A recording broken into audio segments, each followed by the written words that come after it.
जिसका स्वभाव सुधरा हुआ होता है ना, उसको सब लोग मान देते हैं, उसका सब आदर करते हैं। और जिसका स्वभाव बिगड़ा हुआ होता है, उसके घर के, अपने परिवार के लोग भी उसके दुश्मन हो जाते हैं कि ये तो ऐसे ही है, ये तो ऐसे ही है।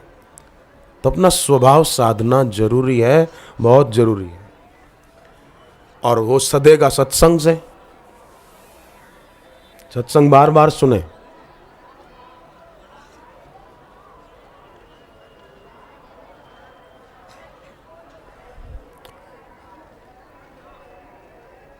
जीवन में मौन रखने का व्रत ले लें कि हम मौन जरूर रखेंगे। एक दिन में 1 घंटा 1.5 घंटा कोई भी टाइम निश्चित कर लें कि मौन रखना है, बस उस समय बोलेंगे नहीं कुछ भी। ऐसा नियम ले लें। अगर सुबह देर से उठते हैं कोई, तो नियम ले लो, रात को जल्दी सोकर सुबह जल्दी उठ जाएंगे। 6 बजे तक सोए रहे, भाग्य भी सोया रहेगा। 7 बजे उठे नींद में से, फिर नहाए धोए, कुछ खाया पिया, भाग्य भी सोया रहेगा। इसलिए सावधान। बिहार में लखीसराय है, बिहार में लखीसराय, वहां एक आदमी को गुंडों ने 10 गोलियां मार दी। वो उनके कार्य में आड़े आ रहा था, तो बदमाशों ने उसको गोली मार 10 गोली मारी और उसको मरा हुआ समझ के झाड़ियों में फेंक के चले गए। शरीर से खून खून निकल रहा था, पर फिर भी मन में गुरु मंत्र चालू था। और वो आदमी हॉस्पिटल में ले जाया गया, ऑपरेशन करके गोलियां निकाली गई। वो आदमी आज तक जिंदा है। मुझे वहाँ के लखीसराय बिहार के साधकों ने बताया। दूसरे एक सज्जन आज आए यहाँ, उन्होंने बताया कि 31 मार्च 2006 को रात 9 बजे बदमाशों ने दूसरों के धोखे से हमको पकड़ लिया और दूर ले जाकर मुंह के पास से गोली मार दी। और अपने, उनको ऐसा लग रहा था बस ये आदमी अब मर ही जाएगा, लेकिन बापूजी की कृपा से नव जीवन मिला। मुझे उस समय बापूजी दिखाई दे रहे थे और ऐसी प्रेरणा मिली कि बेटे तुम्हारा प्रारब्ध था थोड़ा, वो कट गया, चिंता मत करो, कुछ नहीं होगा, तुम्हारी जान नहीं जाएगी। मुझे बोले दर्द भी नहीं हुआ और घबराहट भी नहीं हुई। बापूजी ने मुझे जीवन दिया। जिला बांदा से आए, राम मूरत कुशवाहा, ग्राम पेस्टा, जिला बांदा। ये जिनकी बात मैंने अभी बताई वो यहाँ होंगे, सुन रहे होंगे। ये भक्ति में कैसी शक्ति है। झुकता है वो जिसमें जान होती है, अकड़ना मुर्दे की पहचान होती है। बैठो। तो ऐसे और कई हैं जिन्होंने अपनी आस्था श्रद्धा के बल से कई बिगड़े काम संवार लिए।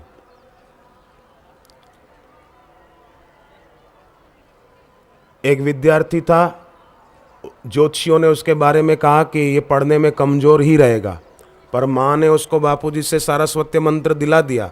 विद्या की देवी माँ सरस्वती का मंत्र जप किया उसने, और वो विद्यार्थी 99% लाया।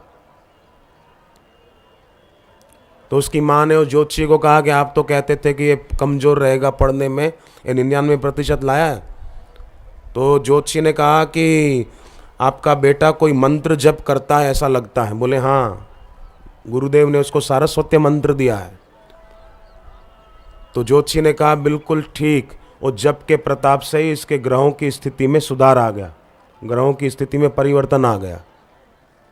जप में शक्ति है। और मंत्र आत्मज्ञानी गुरु ने दिया हो ना, अपने को आत्मज्ञानी ब्रह्मज्ञानी तो कई घोषित कर देवे कि मैं श्रोत्रिय ब्रह्मनिष्ठ योगी राज, तो कोई भी बोल दे। एक महात्मा बोलते थे कि अज्ञानी गुरु से तो लुटेरा अच्छा। डाकू हो ना, डाकू हमको लूट के चला जाए वो अच्छा, पर अज्ञानी गुरु अच्छा नहीं, क्योंकि वो हमको एक दायरे में बांध रखता है। लुटेरा तो रुपए छीन के ले जाता है, अज्ञानी गुरु तो मनुष्य जीवन का अवसर ही छीन लेता है। समय ही बीत जाता है दायरे में, वाड़े में। आत्मज्ञानी सदगुरु हो तो असीम का बोध होता है, और असीम का बोध हुआ तो अष्टावक्र जी महाराज, अष्टावक्र गीता में कहते हैं, बहुत ऊंची बात है, ध्यान देकर सुनना। अष्टावक्र जी कहते हैं, यस्य बोधोदये तावत स्वप्नवत भवति भ्रमः।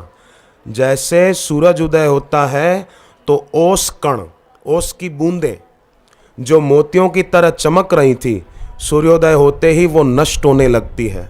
उसी प्रकार जब आत्मज्ञानी गुरु ज्ञान देते हैं और दीक्षा देते हैं तो सभी प्रकार की वासनाएं ओस कणों की तरह नष्ट हो जाती है, जैसे ओस की बूंदें नष्ट हो जाए।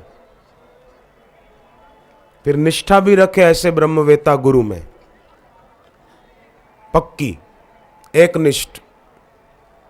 एकादशी को आपने उपवास किया पर भूख लगी और अन्न का एक दाना भी खा लिया तो आपकी एकादशी गई और पेट भरेगा नहीं। एक अन्न के दाने से क्या पेट भरेगा? एक दाने से क्या पेट भरेगा? और एकादशी चली गई, व्रत टूट गया, पेट भरा नहीं, घाटे का सौदा हुआ कि और कुछ हुआ? तो ऐसे निष्ठावान होना चाहिए। जरा से भी चूके तो फिर तो सूर्योदय होने पर जैसे ओस की बूंदें नष्ट हो जाती, उसी प्रकार सदगुरु के ज्ञान से, नाम से, दीक्षा से मनोभाव जो मलिन थे, हमारे वासनाएं जो हमको भटका रही थी, वो नष्ट होने लगती है। सब भ्रांतियां विसर्जित हो जाती है।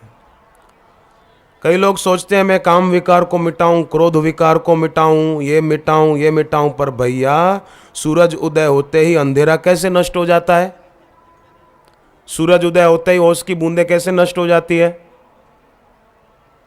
अगर आदमी कोई ओस की बूंदों को मिटाने चले, ये एक बूंद मिटाई, ये दूसरी बूंद मिटाई, ये तीसरी बूंद मिटाई, ये चौथी बूंद मिटाई, ये ओस की छठी बूंद मिटाई, एक एक बूंद को मिटाने चले तो खुद मिट जाएगा।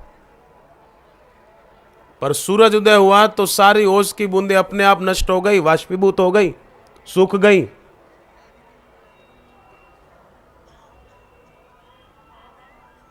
उसी प्रकार ज्ञान का सूर्योदय हो, गुरु की दीक्षा का सूर्योदय हो, तो अपने आप ये वासना की बूंदें, वासना है ना, वो व्यक्ति को इस आशा में बांधती है कि सुख मिलेगा, परंतु परिणाम अतृप्ति आता है, परिणाम दुख आता है। इच्छाएं तृप्ति की आशा दिलाती है, दिखाती है, परंतु और अतृप्ति में ले जाती है।